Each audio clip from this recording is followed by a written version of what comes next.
Добрый день, уважаемые коллеги. Давайте знакомиться. Меня зовут Токмаков Иван. Я работаю в отрасли культура, конкретно в Эжвинском районе города Сыктывкара. В сферу моих обязанностей входит организация, режиссура и ведение мероприятий. Я рад сегодня с вами поделиться своим накопленным опытом, в частности, в направлении организации и проведения официальных мероприятий. Так, уважаемые коллеги, начинаем мы именно с целеполагания. Я прошу прощения за такие банальные слова, но начинать подготовку к любому мероприятию необходимо именно с постановки целей и исходящих задач. Говорю про это, потому что в своей практике очень часто сталкиваюсь именно с этой проблемой. Проблема, когда организаторы, исполнители сначала продумывают, как это проводить, а только потом задаются вопросом, а для чего это все делается. Приведу один пример из своей практики. Мы часто проводим различные приемы. Один из них – это прием по случаю Международного женского дня. Так вот, часто заказчики, организаторы, исполнители проводят такие приемы, потому что нужно наградить, поздравить девушек. Естественно, это не цель. Это только инструмент для того, чтобы достигнуть каких-то своих целей. В нашем случае это стимулирование каких-то отдельно взятых, активных, общественно активных девушек, женщин на дальнейший рост, поддержание их инициатив. И в конечном счете, конечно, это все работает на уровень благополучия Эжвинского района. Потому что чем больше таких очагов активности, таких звездочек, тем лучше, насыщеннее, интереснее становится жизнь вокруг нас. При этом есть ряд задач, которые мы решаем по ходу. Опять-таки, в случае международного приема по случаю Международного женского дня мы решаем очень простые прикладные задачи. Мы объединяем вокруг себя, ищем новых девушек, женщин, предпринимателей, представителей организаций и предприятий, которые будут являться нашими партнерами в дальнейшем при организации и проведении чего-либо социального на территории Эжвы. Это как задача нас, как учреждений, и задача администрации искать, поддерживать и держать вокруг себя таких людей. Конечно, хорошо, если такая история становится еще и публичной. В таком случае мы не только поддерживаем уже существующих активных девушек, мы еще и таким образом даем пример молодежи, другим людям, которые смотрят на эту публичную историю и стремятся к чему-то подобному. Следующее, из чего нужно исходить при подготовке подобных мероприятий, это задачи, которые ставят в таком случае перед собой заказчики, организаторы и, собственно, девушки. Мы все с вами прекрасно понимаем, что официальные лица идут на это мероприятие для чего-то. Администрация, учреждения культуры, да и, собственно, участницы этого мероприятия, все они преследуют свои цели, когда тратят свое время на это мероприятие. И наша с вами задача, конечно, все условия для того, чтобы эти задачи были выполнены, продумать и предоставить. Уже после этого мы с вами определяемся с какими-то конкретными исходящими условиями. Мы должны понять, сколько человек мы хотим пригласить, сколько человек мы можем пригласить. Исходя из всех целей и задач, мы должны понять, где это проводить, за счет чего, можем ли мы и надо ли привлечь сюда каких-то дополнительных партнеров, спонсоров. В общем, чем больше деталей, чем сильнее мы детализируем все исходящие цели, задачи и условия, тем проще нам принять решение, каким все-таки должно быть это мероприятие. В общем, воронка сужается, и в конечном счете мы получаем единственно верный продукт. Едем дальше, разберемся, что такое вообще официальное мероприятие. Во-первых, это мероприятия, которые имеют правовой характер. Что это значит? Это значит, что мероприятие проводится в соответствии с какими-то указами, распоряжениями, постановлениями или приказами. Ну а во-вторых, такие мероприятия имеют четко определенный статус, исходя из правовых актов, и четкий порядок.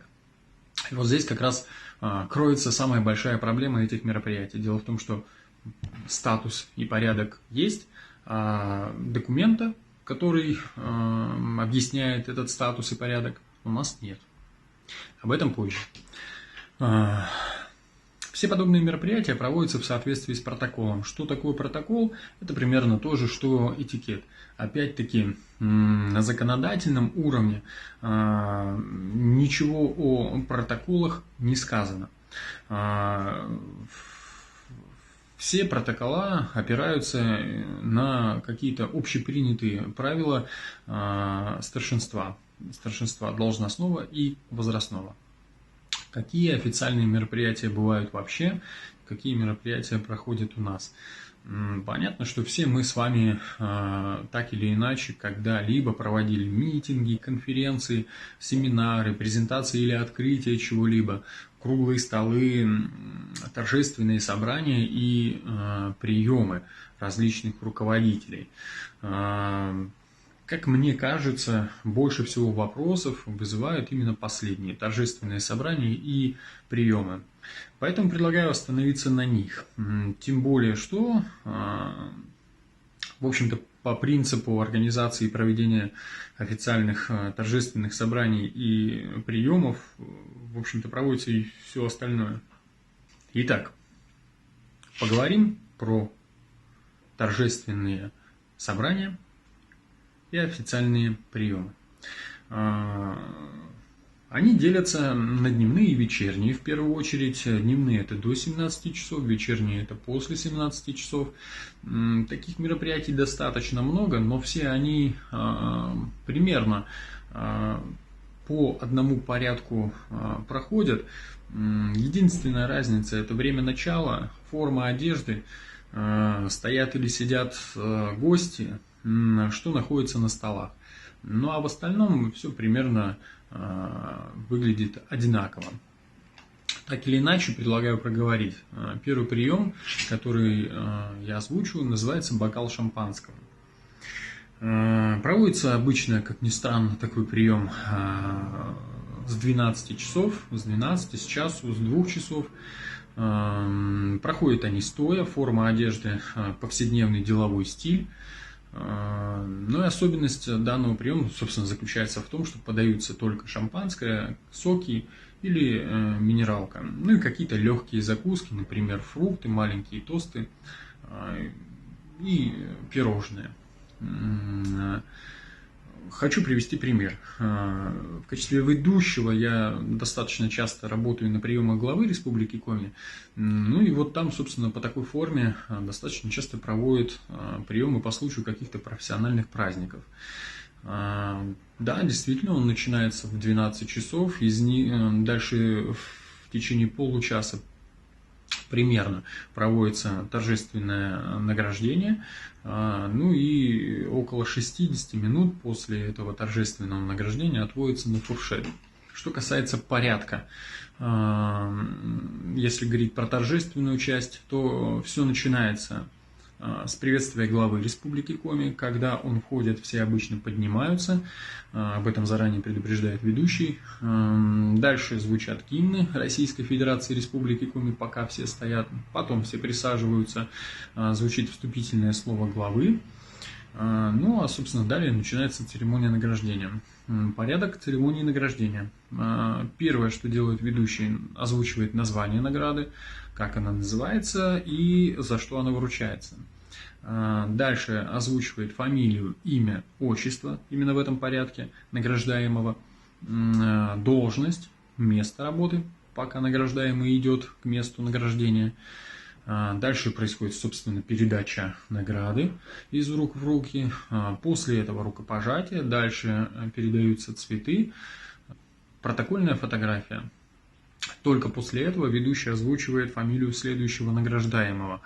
Это очень важно, потому что бывает очень часто, когда звучат незапланированные слова главы именно этому награждаемому, когда звучат незапланированные ответные слова награждаемого. В общем, задача ведущего здесь краем глаза дождаться, когда награждаемый начнет уходить на свое место, и только после этого начать озвучивать следующую фамилию, следующую награду. После окончания награждения глава обычно говорит еще раз поздравительное слово, ну а далее ведущий приглашает всех на фуршет, то есть пройти к столам. Фуршет начинается с тоста главы, обычно без объявления, ну а дальше концертные номера и поздравления и тосты от официальных лиц и от гостей праздника. Следующий вид приема называется чай. В общем-то, мало чем он отличается от предыдущего вида. Первое отличается тем, что начинается в 16 часов и чуть дольше по времени продолжается, около 1,5-2 часов. Форма одежды такая же. Еще одно отличие заключается в том, что здесь на столах появляются вина, появляется какая-то выпечка, какие-то кондитерские изделия. Иногда подается какая-либо закуска с икрой, с рыбой, с сыром и так далее. В качестве примера хочу привести приемы руководителя администрации Вежливинского района. Они проводятся по случаю Дня Победы, Дня инвалида, Дня пожилого человека. Проводятся именно в это время. У нас они проводятся сидя. Что касается порядка, он примерно такой же, как и на предыдущей форме. Следующий вид – это фуршет. Начинается еще позже, в 17 часов, длится до 20, до 21 часа. По содержанию, формату, в общем-то, все то же самое. Но что касается отличий, это содержание столов. Здесь появляются еще более серьезные закуски. Ну и еще одно отличие заключается в том, что здесь гости обслуживают себя сами. То есть на столиках, на тарелочки на свои отдельно накладывают что-то и отходят.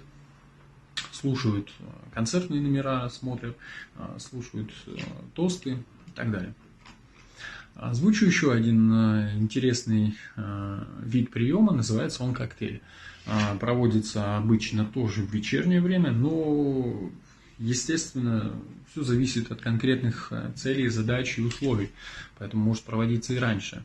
Итак, вечернее время с 17 до 20, форма одежды коктейльное платье для девушек, для мужчин по-прежнему деловой повседневный костюм. Ну и главное отличие здесь заключается в том, что нет столов, есть официанты, которые разносят на подносах еду, предлагают еду. Как правило, проходят такие приемы в каком-то выставочном пространстве. Понятно, что не все так однозначно. Еще раз, здесь мы можем добавлять, убирать, чередовать, все что угодно. Ну, например, корпоративный прием может начинаться в концертном зале с какого-то концерта и награждения, а потом продолжаться в другом банкетном зале. Следующий момент, который я хотел проговорить, это использование государственных символов. Государственные символы, как всем вам хорошо известно, это государственный флаг Республики Коми, Российской Федерации, корпоративный флаг, герб или государственный гимн. Что касается государственного флага, в каких случаях можно, нужно использовать флаг? Конечно, во время официальных церемоний, которые проводятся любыми государственными органами. Во-вторых, во время массовых мероприятий любых учреждений, учреждения образования, дополнительного образования, дошкольного образования, культуры и так далее. Может использоваться во время торжественных мероприятий, проводимых общественными организациями, объединениями, независимо от их форм собственности.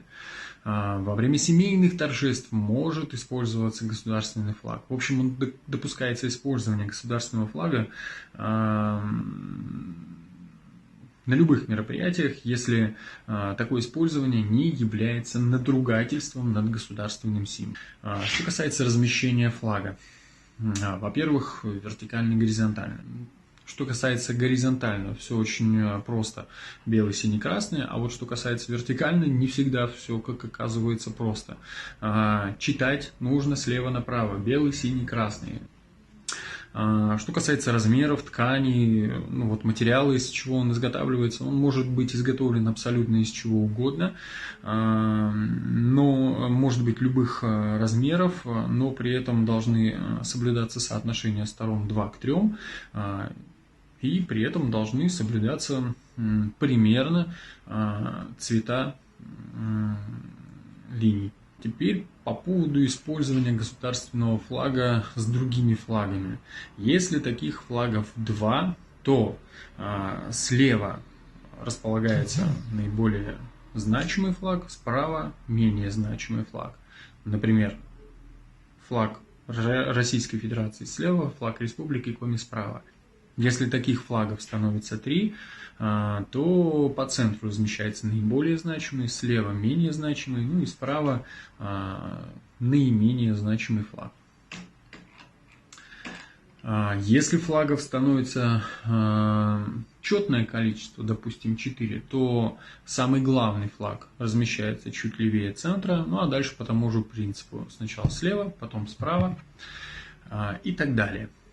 Что касается герба, то здесь принцип размещения ровно такой же. А что касается гимна, то есть несколько моментов, на которые я хотел бы обратить внимание. Может использоваться в оркестрово-хоровом, либо вокальном, либо инструментальном исполнении. Могут использоваться средства звукозаписи, то есть фонограмма. Что не допускается? Не допускается искажение музыкальной редакции. У всех государственных символов есть закон об использовании государственных символов. Там в приложении всегда есть партитура, есть ноты. Так вот, от этих нот отходить нельзя. Допускается частичное исполнение гимна. В этом случае исполняется куплет и припев один раз. Что еще? Во время публичных исполнений мужчины, когда прослушивают гимн, снимают головной убор. Естественно, все слушают гимн стоя. Во время подъема или выноса флага, знамени необходимо сопровождать взглядом. Деловой протокольный букет. Это обязательная часть торжественного церемониала. Мужские букеты – это более насыщенные оттенки, женские деловые протокольные букеты отличаются более нежной цветовой гаммой. Основные особенности таких букетов – это монохромность и однородность цветочной композиции. Чаще всего это кремовые, нежно-красные, лососевые, оранжевые, розовые, пастельные оттенки и бело-голубые цвета. Единственное требование к таким деловым букетам заключается в том, что он должен быть одинаковым со всех сторон. Практический смысл очень простой. Для фотографий. Приглашение. В зависимости от того, кому отправляется это приглашение, принимается решение, каким образом оно отправляется. То есть наиболее значимым людям, конечно, такие приглашения передаются лично. Например, если речь идет про юбилей одного из учреждений, то директор, конечно, наиболее важным гостям передает эти приглашения лично, что обязательно указывается в подобных приглашениях на официальные мероприятия. Конечно, тема, конечно, дата, конечно, время и желательно обратная связь. Для того, чтобы гости, если у них появляются вопросы, могли их задать и знали, кому их задавать. На приглашениях в торжественные приемы обычно также принято указывать стиль одежды, в котором, в общем-то, предлагается прийти гостям. Здесь вариантов тоже много. Это может быть вечерняя одежда, можно писать по-европейски, на английском языке, evening dress, темный костюм, formal, то есть официальный костюм, informal, свободная форма, неформальная одежда, неофициальный костюм. Ну и по традиции дресс-код пишется только в адрес мужчин. Ну а девушки уже в соответствии с мужскими костюмами подбирают какие-то платья или костюмы. Что касается рассадки гостей. В общем-то, принцип здесь ровно такой же, как и с флагами. Центральное место – это место хозяина вечера, слева от него – это самый важный гость, справа от него чуть менее важный, ну и так далее. Слева справа, слева справа. Женщины не рассаживаются рядом с женщинами. Еще одно правило по поводу девушек. Девушек нельзя рассаживать на край стола. Есть несколько хитростей, которые можно использовать для того, чтобы вечер прошел гладко. В первую очередь, я уже говорил про это в начале, ведущий может озвучить правила вечера. Ну, во-первых, о том, как встречать хозяина вечера, во-вторых, о том, что необходимо отключить телефон и поставить на беззвучный режим, о том, как необходимо выходить на награждение, как необходимо фотографироваться и вообще, что нужно подождать фотографии и только потом уходить, каким образом говорить ответное слово, ну и много других деталей, которые вы хотели бы предусмотреть. Еще одним важным условием удачного официального вечера является всевозможные согласования. Чем подробнее вы согласуете сценарий своего вечера с руководителем, с заказчиком, с организатором, тем больше шансов на успех. Поэтому максимально скидывайте с себя ответственность, согласуйте все спорные вопросы с вашими заказчиками. Что хотелось бы сказать в завершении. Не существует никаких универсальных правил. Всегда надо исходить из конкретной задачи, из конкретных целей, из конкретных условий. Но в любом случае, чем больше времени мы потратим на то, чтобы понять эти условия и эти задачи с целями, тем больше шансов на успех этого мероприятия. Поэтому терпения вам, уважаемые коллеги. Спасибо за внимание. Пока-пока.